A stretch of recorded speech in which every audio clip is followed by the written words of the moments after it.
Sabemos que las Cortes Generales, bueno, representan al pueblo español, pero ¿cómo funciona eso realmente? ¿El Congreso, el Senado?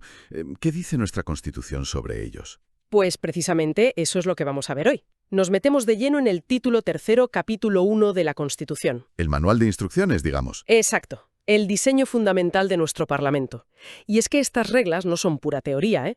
Definen cómo se hace una ley, cómo se controla al gobierno. Vamos, el corazón del sistema. Pues venga, vamos a desgranarlo. Empecemos por el principio. Artículo 66. ¿Qué son y qué hacen las Cortes? Pues lo básico. Son el Congreso de los Diputados y el Senado. Representan al pueblo español. Vale. ¿Y sus tareas? Fundamentalmente tres, según el 66.2. Ejercer la potestad legislativa, o sea, hacer leyes. La función número 1, claro. Luego, aprobar los presupuestos generales del Estado. Importantísimo. La cartera, vamos. Y controlar la acción del gobierno. Además de otras competencias que les dé la Constitución. Y ojo, el 66.4 dice que son inviolables. Inviolables. ¿Eso qué significa exactamente? Pues es una garantía institucional. Significa que las cámaras, como tal, sus sedes, sus actos, están protegidas frente a interferencias externas para que puedan ejercer sus funciones con independencia. No es un privilegio personal, es una protección de la institución. Entendido. Protege la función. Y el artículo 67. Reglas sobre los parlamentarios. Aquí hay miga. Dice que no se puede estar en las dos cámaras a la vez. Ni ser diputado autonómico y nacional. Lógico, para evitar duplicidades o conflictos. Y luego el punto clave, el 67.2. Sus diputados no estarán ligados por mandato imperativo. Esto siempre genera debate. Muchísimo. Es que aquí choca la teoría constitucional con la práctica política diaria, ¿no? En teoría, significa que el diputado o senador vota según su conciencia, representando a toda la nación, no como un mero delegado de sus electores o su partido. Un representante, no un mandado. Exacto. Pero claro, luego llega la disciplina de partido y, bueno, la realidad es que casi siempre votan en bloque. Es una tensión constante entre el ideal de independencia individual y la lógica colectiva de los grupos parlamentarios. Una tensión no resuelta, digamos. Y el 67.3 aclara que si se reúnen por su cuenta, sin convocatoria oficial, esas reuniones no valen. Una garantía formal, sí. Para que los actos parlamentarios tengan validez, deben seguir los cauces reglamentarios. Vale. Pasemos a la composición. Artículo 68. El Congreso. ¿Cuántos son? Entre 300 y 400 diputados. La Constitución fija esa horquilla. Elegidos por sufragio universal, libre, igual, directo y secreto. Lo normal en democracia, efectivamente. Y la clave aquí es la circunscripción. La provincia. Ajá. Cada provincia tiene un mínimo inicial de diputados y el resto se reparte según la población. Ceuta y Melilla eligen uno cada una. Y se usa un sistema de representación proporcional. El famoso sistema de Hont, ¿no? Ese mismo, que aplicado a la provincia, pues tiende a favorecer a los partidos más grandes y a veces dificulta que partidos más pequeños obtengan representación si están muy dispersos. Busca un equilibrio entre representación y gobernabilidad, aunque siempre hay debate sobre si es el más justo. Ya, el eterno debate. Y el mandato es de 4 años. Sí, 4 años, salvo disolución anticipada, claro, que es una potestad del presidente del gobierno. Importante también. Pueden votar y ser elegidos todos los españoles con derechos políticos, incluso los que viven fuera, ¿correcto? El 68.5 lo garantiza y el 68.6 fija los plazos para las elecciones tras acabar el mandato y para constituir el nuevo Congreso, para que no haya vacíos largos. Bien, eso en cuanto al Congreso. Ahora, el Senado. Artículo 69. Lo define como la Cámara de Representación Territorial. Sí, y su composición es bastante más compleja que la del Congreso. Es una mezcla. A ver, cuéntame. Pues mira, por un lado, hay senadores elegidos directamente por los ciudadanos en cada provincia. 4 por provincia, con carácter general. Vale, elección directa provincial. Pero luego están las islas. Gran Canaria, Mallorca y Tenerife eligen 3 senadores cada una. Las islas menores, Ibiza, Formentera, Menorca, Fuerteventura, Gomera, Hierro, Lanzarote y La Palma, 1 cada una, y Ceuta y Melilla eligen 2 cada una. O sea que ya no son 4 por provincia en todos los casos. Depende. Exacto. Y además de estos senadores elegidos directamente, hay otros designados por las comunidades autónomas. Ah, aquí entra la parte autonómica. Efectivamente, cada comunidad autónoma designa un senador y otro más por cada millón de habitantes de su territorio. La designación la hacen sus asambleas legislativas buscando una representación proporcional. O sea que en el Senado tenemos senadores elegidos por provincia o isla y senadores elegidos por los parlamentos autonómicos. Una mezcla curiosa. Sí, una composición mixta que intenta, sobre el papel, reflejar esa dimensión territorial del Estado. Aunque siempre está el debate de si realmente funciona como una cámara territorial eficaz o si es más bien una segunda lectura de la política nacional con algunos elementos territoriales. Es interesante cómo coexisten esas dos lógicas. ¿Y el mandato de los senadores? ¿También 4 años? También 4 años, según el 69.6. Vale. Composición vista. Ahora, artículo 70. Incompatibilidades. ¿Quién no puede ser diputado o senador? Pues la Constitución pone barreras claras para, como decías antes, garantizar la separación de poderes y evitar conflictos de interés. Por ejemplo, Miembros del Tribunal Constitucional, altos cargos de la Administración del Estado, ojo, salvo los miembros del Gobierno, que sí pueden ser diputados o senadores, el Defensor del Pueblo, gente con funciones muy específicas. eso es, también magistrados, jueces y fiscales en activo, militares profesionales y miembros de las fuerzas y cuerpos de seguridad en activo y miembros de las juntas electorales. La idea es asegurar la neutralidad e independencia de ciertas funciones y del propio Parlamento. Y la validez de las actas y credenciales está sometida a control judicial, dice el 70.2. Una garantía más. Exacto. Pasamos al artículo 71 que trae tela. Las protecciones parlamentarias. Inviolabilidad e inmunidad. Suenan parecidos, pero no son lo mismo, ¿verdad? No, son distintas, aunque ambas protegen la función. La inviolabilidad que recoge el 71.1 se refiere a las opiniones manifestadas en el ejercicio de sus funciones. O sea, lo que dicen en la tribuna o al votar. Exacto. No pueden ser perseguidos judicialmente por eso. Busca garantizar la libertad de expresión en el debate parlamentario, que puedan decir lo que piensan sin miedo a represalias legales. Vale. Libertad de expresión reforzada. ¿Y la inmunidad? La inmunidad, en el 71.2, es una protección frente a detenciones y procesos penales durante su mandato. Solo pueden ser detenidos si les pillan infraganti cometiendo un delito flagrante. Ajá. Y para poder inculparlos o procesarlos, hace falta la autorización previa de la Cámara a la que pertenecen. Es lo que se llama el suplicatorio. El famoso suplicatorio. ¿Y por qué esta protección? Pues para evitar que se use el proceso penal con fines políticos, para apartar a un diputado o senador molesto. Es una garantía para la independencia del poder legislativo frente a posibles presiones, sobre todo del Ejecutivo o incluso del Judicial, con intenciones políticas. Entiendo. ¿Y si se les procesa, quién les juzga? El 71.3 lo deja claro. La Sala de lo Penal del Tribunal Supremo.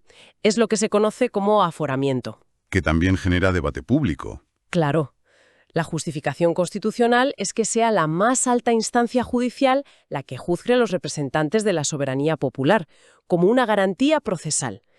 Pero, bueno, su percepción a veces es de privilegio, aunque la idea original es proteger la función. Y el 71.4 añade que tienen derecho a una asignación económica fijada por cada cámara. ¿Es lógico para poder dedicarse a la función? Vayamos a la organización interna. Artículo 72. Autonomía de las cámaras. Fundamental. Ellas establecen sus propios reglamentos de funcionamiento, aprueban sus presupuestos y regulan el estatuto del personal de las Cortes Generales. Tienen su propia casa y sus propias reglas. Exacto. Eligen a sus presidentes y a las mesas, que son sus órganos de gobierno interno. Y los presidentes tienen la autoridad para dirigir los debates y mantener el orden dentro de las sedes, incluso con poderes de policía interna. Es la base de su independencia organizativa. ¿Y el ritmo de trabajo, cómo va? Artículo 73. Pues 2 periodos ordinarios de sesiones al año, de septiembre a diciembre y de febrero a junio. Ese es el calendario habitual de trabajo. ¿Y si pasa algo urgente fuera de esas fechas? Pueden reunirse en sesiones extraordinarias, Las puede pedir el Gobierno, la Diputación Permanente, luego veremos qué es, o la mayoría absoluta de los miembros de cualquiera de las cámaras. Pero tienen que tratar un orden del día concreto. Flexibilidad para lo urgente. ¿Y cuándo trabajan juntas las dos cámaras? ¿El artículo 74 dice algo sobre sesiones conjuntas? Sí, pero solo para ejercer competencias no legislativas que la Constitución atribuye a las Cortes Generales y que están relacionadas con la corona, las del título 2. Para esas cosas actúan conjuntamente bajo la presidencia del presidente del Congreso. Vale, para temas de la corona. ¿Y si tienen que tomar otras decisiones importantes pero no son leyes? Ahí el 74.2 establece un mecanismo especial para ciertos casos, como autorizar tratados internacionales importantes, acuerdos entre comunidades autónomas o temas del Fondo de Compensación Interterritorial. ¿Y cuál es ese mecanismo? Se necesita la mayoría en cada una de las cámaras. Empieza el Congreso, luego va al Senado. Si el Senado no está de acuerdo, se crea una comisión mixta, paritaria, de diputados y senadores, para intentar buscar un texto común. ¿Y si ni así se ponen de acuerdo? Si el texto de la comisión mixta tampoco se aprueba, como está previsto, entonces decide el Congreso por mayoría absoluta. Es una forma de evitar el bloqueo total en estos asuntos específicos, dando la última palabra a la Cámara Baja. Interesante esa preeminencia final del Congreso en caso de desacuerdo persistente en estos temas concretos. Hablemos del trabajo legislativo normal. Artículo 75. Pleno y comisiones. Pues sí, las cámaras funcionan en pleno con todos sus miembros y en comisiones, que son grupos más pequeños especializados por materias. Y dice que se puede delegar en las comisiones la aprobación de proyectos o proposiciones de ley. Efectivamente, el 75.2 permite que las comisiones legislativas permanentes aprueben leyes directamente. Esto agiliza mucho el trabajo parlamentario. Pero con control, ¿no? Claro, el Pleno puede decidir en cualquier momento recabar el debate y la votación de cualquier proyecto o proposición que se haya delegado. Es la llamada avocación.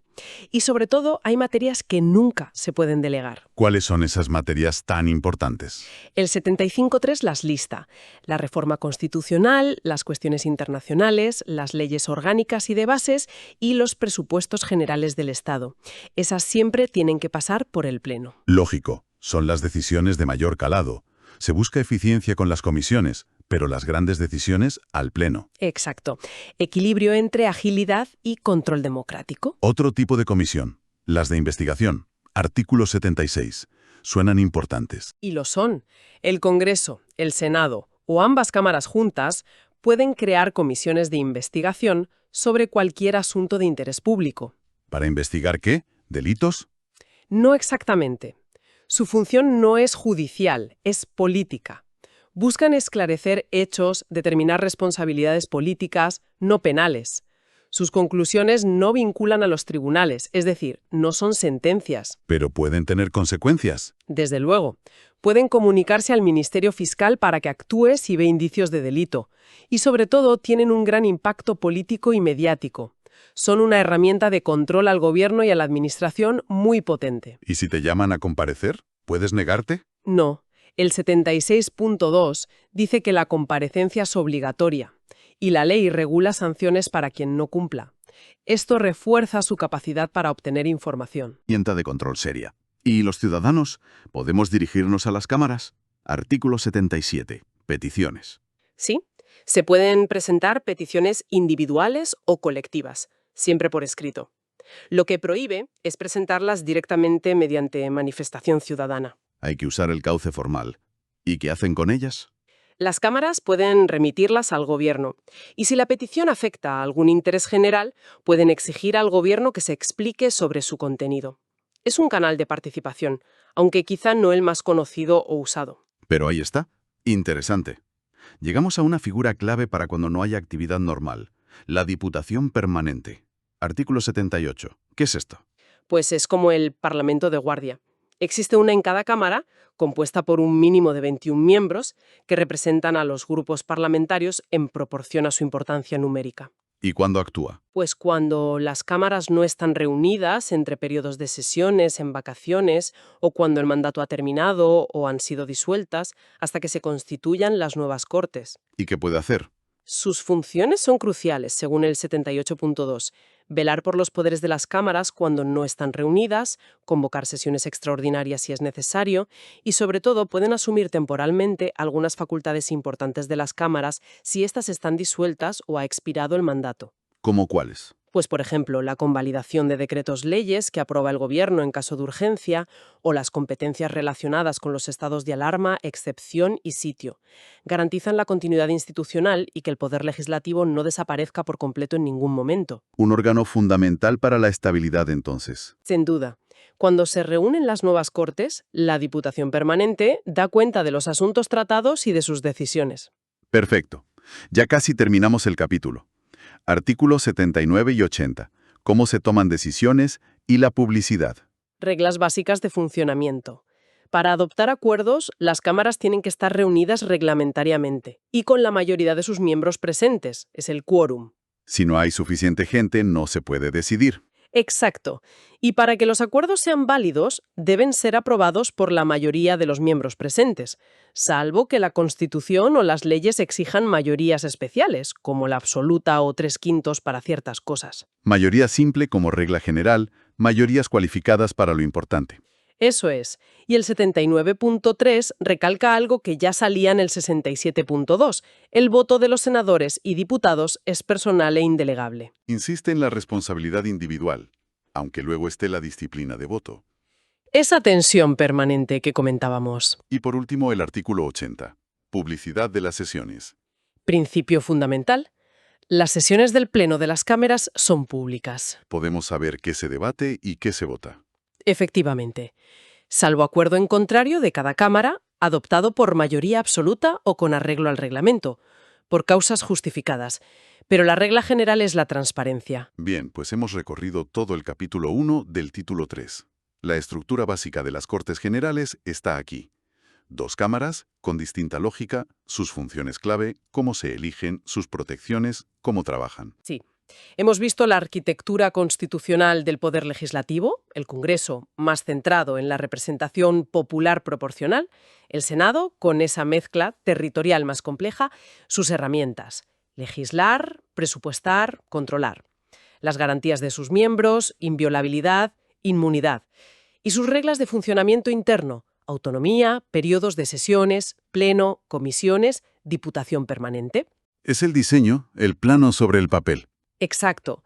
Un diseño que busca equilibrar muchos principios: representación democrática, representación territorial, eficacia, control del poder, garantías para el debate. Y para terminar, quizá la reflexión que ha ido apareciendo. La Constitución dibuja este marco formal. La inviolabilidad para proteger la palabra libre, el mandato no imperativo apelando a la conciencia individual del parlamentario, la publicidad como garantía de transparencia, las comisiones para agilizar. Pero la gran pregunta, y lo que define cómo funciona nuestro Parlamento día a día, es cómo interactúa todo este diseño formal con la política real, ¿no? Exacto. ¿Cómo juega esto con las estrategias de los partidos? Con esa disciplina de voto que parece anular el mandato no imperativo. O con las negociaciones que ocurren fuera del hemiciclo, en los pasillos, en los despachos. ¿Qué peso tiene realmente el debate formal frente a todo eso? Y la presión mediática, la opinión pública. Ahí queda esa reflexión, ¿no? La relación, a veces tensa, a veces complementaria, entre el texto constitucional, las reglas formales y la vida política real que se desarrolla dentro y fuera de las Cortes Generales. Efectivamente. Una reflexión clave para entender no solo cómo está diseñado nuestro Parlamento, sino cómo funciona de verdad y los desafíos que enfrenta.